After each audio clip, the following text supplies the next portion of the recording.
Good morning बच्चों।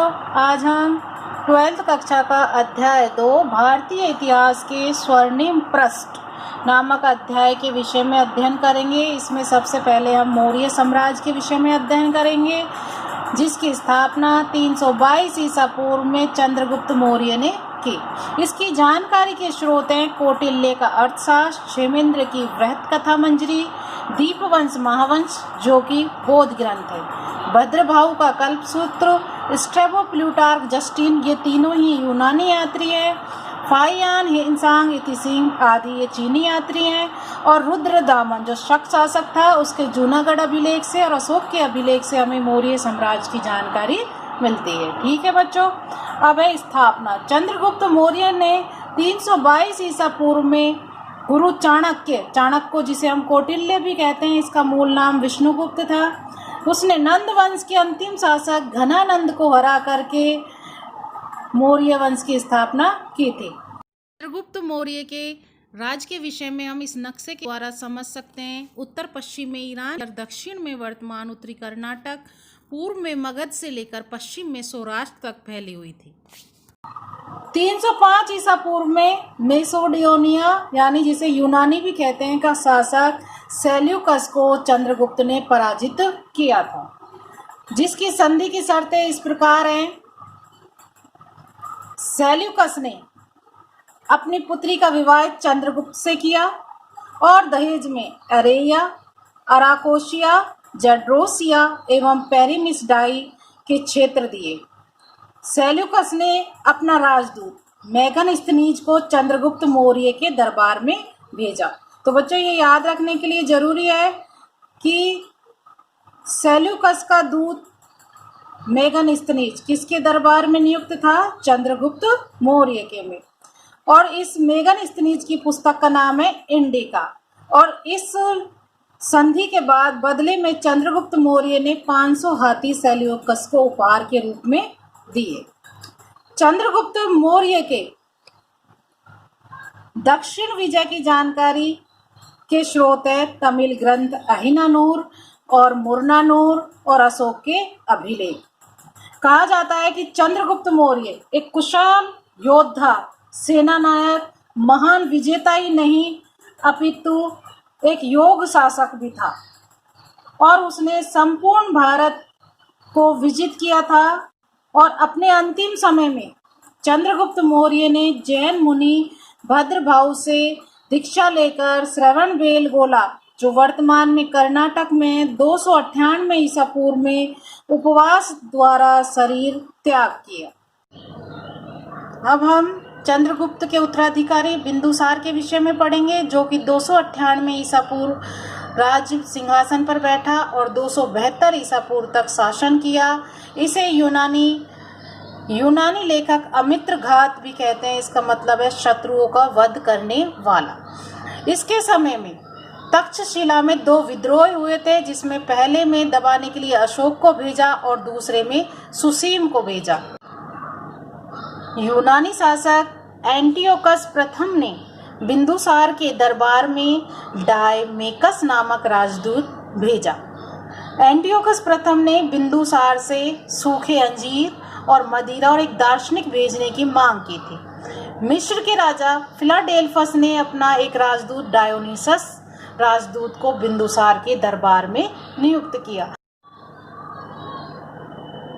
अब हम पढ़ेंगे अशोक, जिसने कि 273 ईसा पूर्व में राज सिंहासन पर अधिकार कर लिया था, लेकिन विधिवत राजाभिषेक 269 ईसा पूर्व में हुआ, क्योंकि 4 वर्ष तक सत्ता संघर्ष चला अपने भाइयों में।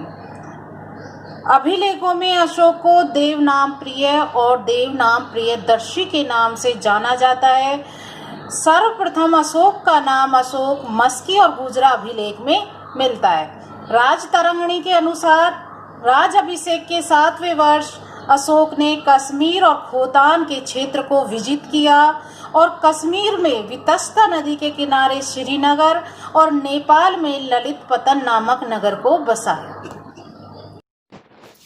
नक्शे में हम अशोक के साम्राज्य की सीमा देख सकते हैं। उत्तर पश्चिमी सीमा यानी अफगानिस्तान तक, दक्षिण में कर्नाटक, पश्चिम में काठियावाड़ यानी गुजरात और पूर्व में बंगाल की खाड़ी तक था। कलिंग का युद्ध। राज अभिषेक के 8वें वर्ष अशोक ने कलिंग पर आक्रमण किया और 261 ईसा पूर्व की बात है, जिसकी जानकारी हमें हाथी गुफा अभिलेख से मिलती है। और कलिंग का राजा नंदराज था, राजधानी तोशली थी। इस युद्ध में अशोक विजित हुआ, लेकिन उसका मन द्रवित हो गया था। कलिंग क्योंकि हाथियों के लिए प्रसिद्ध था और व्यापार और व्यवसाय की दृष्टि से महत्वपूर्ण था, और इस युद्ध में 1 लाख लोग मारे गए और इस भीषण नरसंहार से अशोक का मन द्रवित हो गया। अब अशोक ने भेरी घोष के स्थान पर धम घोष को अपनाया। अंतिम मौर्य वंश का शासक वृहदत्त था, जिसकी उसके सेनापति पुष्यमित्र शुंग ने 184 ईसा पूर्व में हत्या करके शुंग वंश की नींव डाली। अशोक ने देखिए कलिंग के बाद युद्ध की नीति का त्याग किया और अशोक का धम क्या था? विभिन्न वर्गों, जातियों और संस्कृतियों को एक सूत्र में बांधने और अपनी प्रजा के नैतिक उत्थान के लिए अशोक ने जिन आचारों की संहिता प्रस्तुत की, उसे अभिलेखों में धम्म कहा गया है। इसके प्रमुख सिद्धांत है सहिष्णुता, लोक कल्याण, अहिंसा, श्रेष्ठ पवित्र नैतिकता और आडंबरहीनता। अशोक महान सम्राट था। एक विजेता के रूप में अशोक ने कश्मीर को जीता और वहां पर श्रीनगर की स्थापना की और 261 ईसा पूर्व में कलिंग पर विजय प्राप्त की। प्रशासक के रूप में अशोक प्रजावत्सल सम्राट था। वह अपनी प्रजा को अपनी संतान के समान समझता था और उसकी नैतिक और भौतिक उन्नति के लिए सदैव प्रयत्नशील रहता था। कल्याणकारी कार्य किए उसने। अपनी प्रजा के सुख और सुविधा के लिए अनेक कल्याणकारी कार्य किए। सड़कें, सराय, कुएं, नहरें, औषधालयों का निर्माण करवाया, वृक्षारोपण, सिंचाई आदि को प्रोत्साहन दिया। धम्म के प्रतिपादक के रूप में अशोक ने धम्म का प्रतिपादन किया, जिसके प्रमुख सिद्धांत थे सहिष्णुता, अहिंसा, धार्मिक पाखंड और आडंबरहीनता और लोक कल्याण के कार्यों पर बल दिया। अशोक का धम्म व नीतियां प्रासंगिक है। प्रासंगिक मतलब उस समय जब महत्वपूर्ण थी उतनी ही महत्वपूर्ण आज भी है। अशोक ने आध्यात्मिक और नैतिक उत्थान के साथ साथ भौतिक उन्नति पर भी बल दिया। उसने समाज के कमजोर वर्गों को गतिशीलता प्रदान की, कृषि भूमि का विस्तार किया, युद्धबंदियों को वनों और खानों में लगाया। वह एकमात्र ऐसा शासक हुआ जिसने प्रजा के आध्यात्मिक और नैतिक उत्थान पर बल दिया। विदेश नीति को समसामयिक बनाया। उस समय विदेशों के साथ कूटनैतिक संबंध स्थापित किए। उसके लिए उच्च स्तरीय धम्म आयोग भेजे। राष्ट्र निर्माता। अशोक एक राष्ट्र निर्माता था। उसका उद्देश्य राष्ट्र को एक करना था। एक धर्म, एक भाषा, प्राय एक लिपि का अनुसरण कर अशोक ने संपूर्ण भारतवर्ष का एकीकरण किया। अशोक के प्रशासनिक सुधार। अशोक ने राजुक प्रादेशिक नामक अधिकारी नियुक्त किए, जो कि न्याय और राजस्व अधिकारी थे। धम्म महामात्रों की नियुक्ति की, जिसका प्रमुख कार्य विभिन्न संप्रदायों में सामंजस्य स्थापित करना था। प्रतिवेदकों की नियुक्ति की, जो हर समय हर जगह राजा को जनता के सुख दुख की सूचना देते थे। दंड विधान को उदार बनाया और मानवीय बनाया। युद्ध नीति का त्याग किया और अहिंसा की नीति का पालन किया। लोक कल्याण के लिए सड़कें, कुएं और अस्पतालों का निर्माण करवाया। अशोक ने धम्म के माध्यम से राजा, प्रजा एवं नौकरशाही के लिए एक संहिता तैयार की। अब हम मौर्य प्रशासन के विषय में पढ़ेंगे। मौर्य प्रशासन केंद्रीयकृत था, जिसमें राजा महत्वपूर्ण बिंदु था, केंद्र बिंदु था। वह सारी नीति संबंधी निर्णय राजा स्वयं लेता था। व्यवस्थापिका, न्यायपालिका और कार्यपालिका की समस्त शक्तियां उसमें निहित थी। दूसरा, मंत्री परिषद। राजा को परामर्श देने के लिए मंत्री परिषद थी, जिसकी नियुक्ति वंश और योग्यता के आधार पर राजा करता था, परंतु अंतिम निर्णय का अधिकार राजा का था। अधिकारी, मौर्य प्रशासन में अधिकारियों को तीर्थ कहा जाता था, जो संख्या में 18 थे, जो केंद्रीय विभागों का कार्यभार देखते थे। नगर प्रबंधन, नगर का प्रबंधन करने के लिए 5-5 सदस्यों की 6 समितियां थी, जो विभिन्न कार्यों, उद्योग, शिल्प, विदेशियों, जनगणना, वाणिज्य, व्यापार, निर्मित वस्तुओं की देखभाल, बिक्री कर के नियम, विपणन और रखरखाव का कार्य करती थी। सेना विभाग का सबसे बड़ा अधिकारी सेनापति होता था। सेना की 6 शाखाएं थी: पैदल, अश्व, हाथी, रथ, यातायात और नौसेना।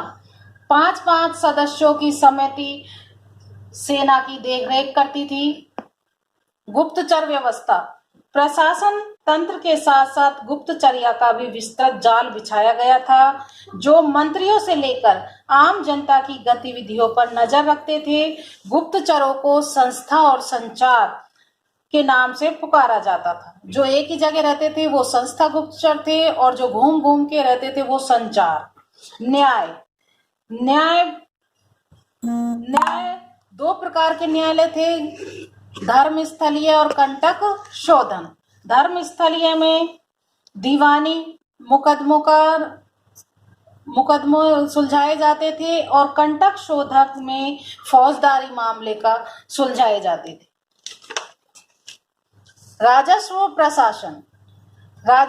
प्रशासन में समाहर्ता नामक अधिकारी राजस्व इकट्ठा करता था और सन्निदाता राजकोष में जमा करता था। 9वां पॉइंट है जनोपयोगी कार्य किए, जिसमें कि सिंचाई, सड़क, सराय, चिकित्सा आदि को महत्व दिया गया। प्रांतीय प्रशासन, प्रांतों को आहार या विषयों में बांटा गया, जो विषयपति के अधीन थे। इस प्रकार मौर्यकालीन प्रशासन एक केंद्रीयकृत व्यवस्था थी। जनमत का प्रतिनिधित्व करने वाली संस्थाएं प्राय नगण्य थी। गुप्तचर सार्वजनिक और व्यक्तिगत मामलों में हस्तक्षेप करते थे। नौकरशाही को विस्तृत अधिकार प्राप्त। बच्चों, जो आज हमने पढ़ाया है उसमें आए हुए महत्वपूर्ण प्रश्नों को अपनी उत्तर पुस्तिका में लिखें और उत्तर आज का पढ़ाए हुए में दें।